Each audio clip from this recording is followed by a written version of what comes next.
Ontem eu falei um pouco sobre a minha perspectiva sobre a luta do Rock Lee contra o Gaara, né?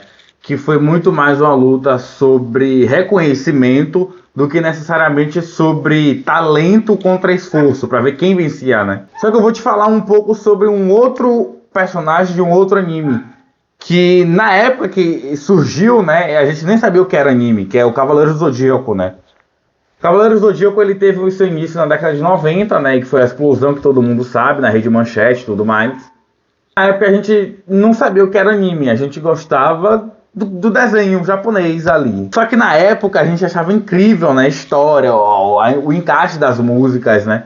Quem é que não cantou a música de Cavaleiros do Zodíaco quando começava, né? E aí, isso cria uma conexão com o público muito incrível, que, ao meu ver, nos dias atuais, a música ela não se encaixa tanto com a qualidade do anime, né? É uma coisa que ficou meio a desejar. Cavaleiros do Zodíaco ele sofreu um pouco com o tempo, né? Para falar do Seiya, que ele é um personagem diferente de Naruto.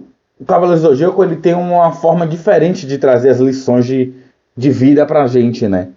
O Seiya, ele acaba sendo um protagonista não poderoso, não inteligente. O Seiya, ele é apenas o personagem que ele levanta. Ele continua. A lição, ele é muito... e se encaixa muito com o comportamento masculino, né? Independente de quão forte seja o seu inimigo, quantas vezes você caia, seja derrotado, você vai levantar. Porque o seu propósito é maior do que a dor que você sente ao estar enfrentando algo ou alguém.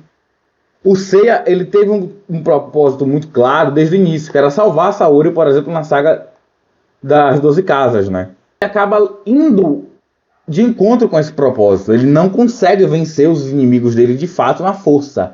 Ele acaba conquistando o respeito dos inimigos por conta do seu propósito. Que Cavaleiros do Zodíaco e Dragon Ball meio que dominaram a década de 90 até os anos 2000 ali, que foi o momento da exibição deles, né? E tiveram muitas lutas marcantes, como por exemplo o final da saga Saiyajin, que termina com Goku e Vegeta lutando, né? Vamos ter um outro personagem para estarmos falando, de propósito, né? De como o Vegeta, ele era um vilão na perspectiva do herói. Assim, na perspectiva do Goku, o Vegeta ele era um vilão. Só que o Vegeta ele foi ensinado de que ele era o príncipe dos Saiyajins, ele precisava vencer, conquistar, destruir. Então os ensinamentos do Vegeta, eles não eram hediondos para a cultura dele. Era o que ele fazia, era o que ele foi ensinado a fazer por todo o tempo. Um tempo depois que eles lutam, Goku e o Vegeta, tem a saga do Freeza, aonde é desenvolvido mais ainda o caráter do Vegeta, aonde ele desenvolve um respeito muito grande pelo Kakaroto. Isso gera muito um senso de empatia com o personagem. E eu atribuo isso a nós gostarmos muito mais do Vegeta do que do Goku. Quero dizer, eu prefiro o Vegeta. Vocês preferem quem? Deixem aí nos comentários. Coisa que me chama muita atenção é como o Akira ele desenvolveu o Vegeta ao ponto de ele ser, para mim, a melhor conversão de personagem que tem da obra. Das obras de ficção. Onde ele começa sendo um cara extremamente marrento, só que conforme o tempo vai passando, você vai vendo as fragilidades dele. E as fragilidades dele são vencidas por ele mesmo a partir do momento que ele se esforça. A questão da raça dos Saiyajins, que é um artifício que o Toriyama utiliza para desenvolver melhor a questão dele ser mais forte, da força de vontade dele. E isso me chama muito a atenção porque o Vegeta ele não se tornou bonzinho depois de perder ou vencer o do Goku. Ele se tornou bom. O Vegeta ele não ficou um carinha bom da noite pro dia, né? Demorou muito tempo. Porque a saga Freeza, se eu não me engano, termina em 91 e a saga do Buu termina em 96. Então foram 5 anos a gente acompanhando aquele personagem e todo aquele desenvolvimento da obra. Na mesma medida você vê o Vegeta se apaixonando por uma mulher. Tal qual o Seiya é apaixonado pela Saori, fazendo a Saori ser o norte dele. Esse propósito do Vegeta, ele acaba se identificando muito e sendo desenvolvido a partir do momento que a paixão dele o transforma em um ser humano. É que eu não estou dizendo ser humano na questão Dragon Ball, gente, não tô falando da realidade nossa mesmo, que a gente acaba se apegando ao personagem porque a gente desenvolve o senso de empatia a um cara que ele era um vilão, que ele fazia coisas ruins, e a partir do momento que ele desenvolve respeito pelo próximo, como por exemplo o Goku, ou admiração e respeito por uma mulher, como é a Bulma, a mãe dos filhos dele, ele acaba se tornando um cara muito mais fragilizado, mas não no ponto negativo da obra, mas sim na questão de se redimir como personagem e mudar o caráter dele, demonstrando e me servindo e me aparentando como um caráter de instrumentalização do Akira para te dizer, independente das questões que você tenha desenvolvido no passado, se você se arrepende genuinamente dos seus erros e dos seus atos, pode conquistar sua rendição. Porque, por exemplo, o Vegeta ele não voltou pro planeta dele, porque acabou o planeta dele, né? Só que ele reconstruiu a vida dele. Ele fez uma nova vida a partir do momento que ele se perdoa como pessoa.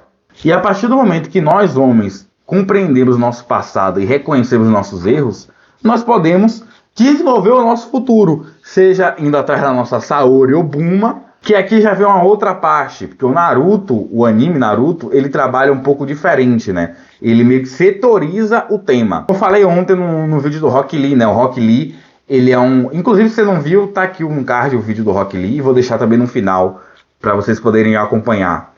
E eu vou ter que lembrar também, se inscreva no canal, dê um like também, que vai ajudar bastante no canal. Como eu estava falando, o Naruto, ele é um anime que setoriza o tema.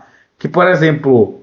Ao invés de ele pegar todos os personagens e desenvolver a mesma perspectiva, ele corta e dá o tema do esforço para o Rock Lee. Ou então, do gênio promissor ao Neji. Nós temos vários outros personagens, como o Choji tendo a questão do preconceito e autoestima. O Shikamaru tendo o grande potencial que ele tem como pessoa e ninja. Mas ele é um ninja muito procrastinador. Aí acaba tendo uma questão de... Quanto de esforço eu quero me poupar em prol de ter uma recompensa ou não? Cai meio que nesse dilema quando você observa o Shikamaru. Aí muda um pouco a perspectiva do Shikamaru quanto ao esforço próprio dele na luta contra o Hidan, que é uma rendição, uma reinterpretação do próprio personagem de esforço. Eu vou falar um pouco mais do Itachi, né? Que é um personagem incrível, mas só que ele é muito difícil de ser visto dessa maneira quando você não tem a compreensão da situação como um todo. É claro que a gente via o Itachi e fala, caralho, ele é muito imponente, ele é muito poderoso, ele olha o Sasuke como se fosse nada.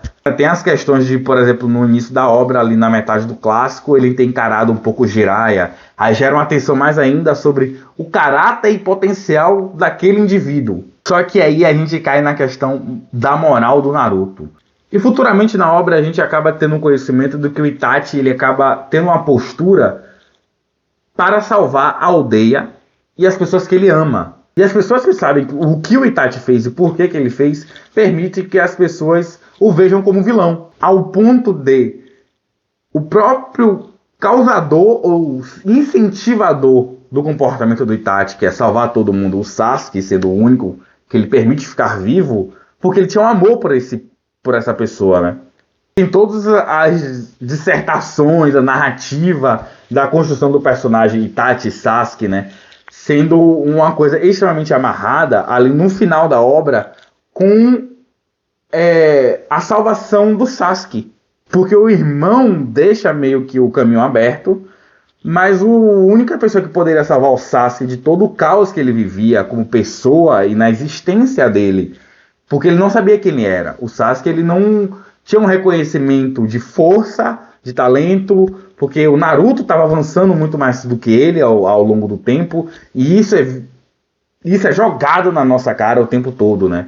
Que quando a gente encontra Naruto no clássico, o Naruto vence todos os inimigos que o Sasuke não venceria. O Sasuke fica um pouco mais poderoso do que o Naruto ali em um determinado momento, só que rapidamente o Naruto já ultrapassa o Sasuke novamente. Voltando ao momento do final da Grande Guerra Ninja, onde o Sasuke, olha, eu não sou mais forte que esse cara.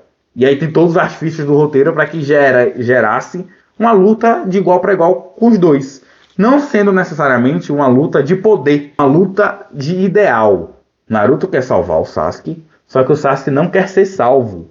Só que já existiam outras pessoas que estavam salvando o Sasuke dele mesmo. por exemplo, o Itachi. Independente do lado da moeda, as pessoas que se arrependeram e desejam melhorar, elas devem receber essa melhoria indo atrás disso, né? Do desejo, tal qual Seiya, ele ia atrás dos desejos dele, se levantando incontáveis vezes. O Vegeta se corrigindo e desenvolvendo seu lado ético, moral. O Vegeta percebia que o mundo não era só brigar e conquistar e destruir. Porque o ato mais belo que você poderia fazer por uma pessoa, ele acabe sendo algo extremamente privado, que seria para defender a sua nação, né, e o seu irmão.